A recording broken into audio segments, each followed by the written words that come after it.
You should never be ashamed or afraid to cry. What's up, YouTube? I'm Marissa Roxas. I'm a filmmaker from San Diego, California. I make videos about my experiences as a Filipino queer female living her life in her 20s. And welcome to the very last day of Self-Love Vlogtober, where I've committed to making a video every other day in October about a self-love or self-care practice.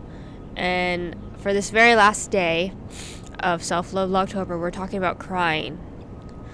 The B-roll that you see in this video are clips of me crying throughout this month.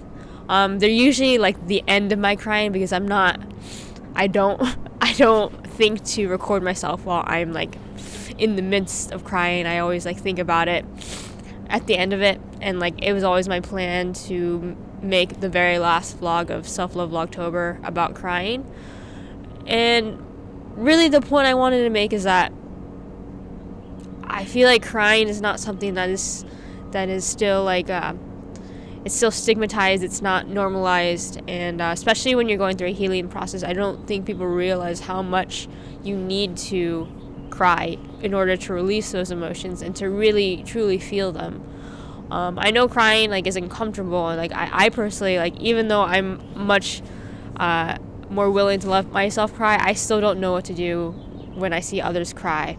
And if anything, seeing other people cry makes me cry. So I mean, I know it's like an uncomfortable thing, but I think we need to realize that crying is normal. Crying is the way that we express sadness. Crying is how we heal, and I don't think it's something that you should be afraid or ashamed of doing. And again, the reason why I filmed myself over the course of this month alone, and I want to be very, very clear that these few clips are just honestly a handful of the times that I cried this month. For those who don't know, I'm personally going through my own healing process, and I'm about 3 months in.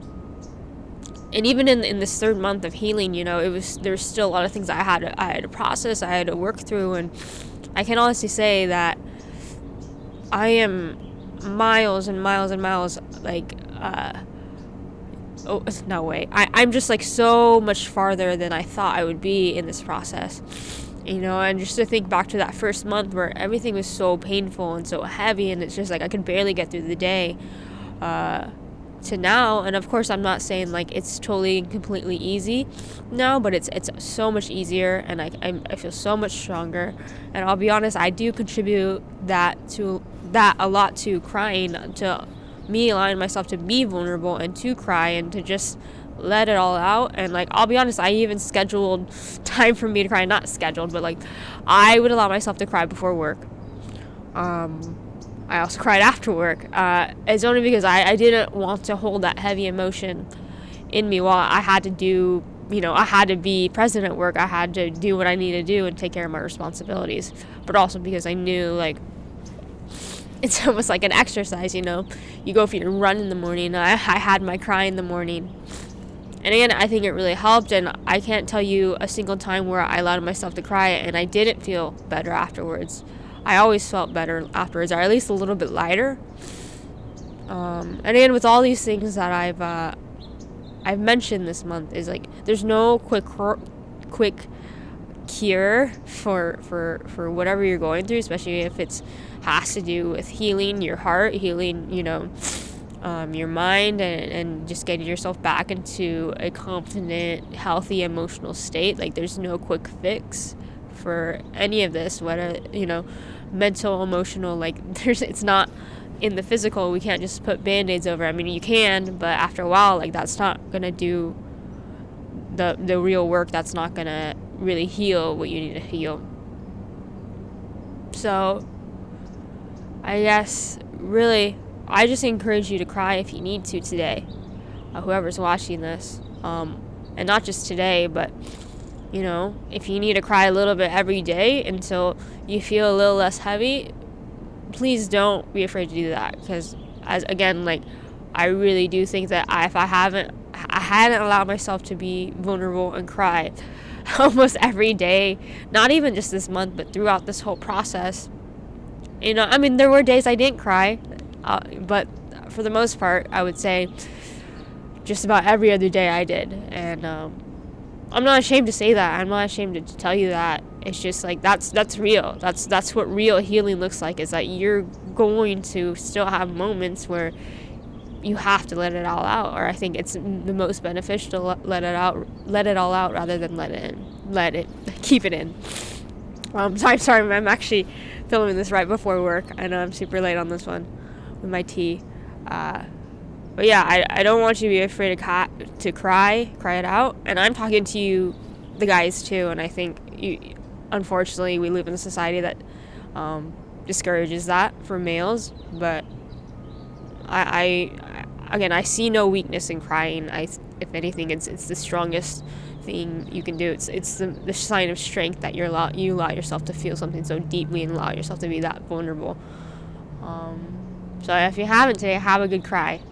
Even if you're not going the healing process, I think sometimes life is so overwhelming, and I think crying is definitely a healthy way to feel those emotions, let it all out, and it's normal and it's natural, and you're gonna get through this. Whatever it is that you're going through, you're gonna get through this, and it's okay. Anyways, this is the last installment of Self-Love Vlogtober. For those of you who don't know, I'm Marissa Roxas. I'm a filmmaker from San Diego, California. In the month of November, I'm still deciding what my format of videos is going to look like. It's not going to be every other day. That's not sustainable for a long time. I will make videos every week. That's at least a for sure thing. I am going to actually really dive into like my own identity, being Filipino American, being queer, being female, and just trying to make my way through this crazy life and like figure out how I'm gonna be a full-time filmmaker one day.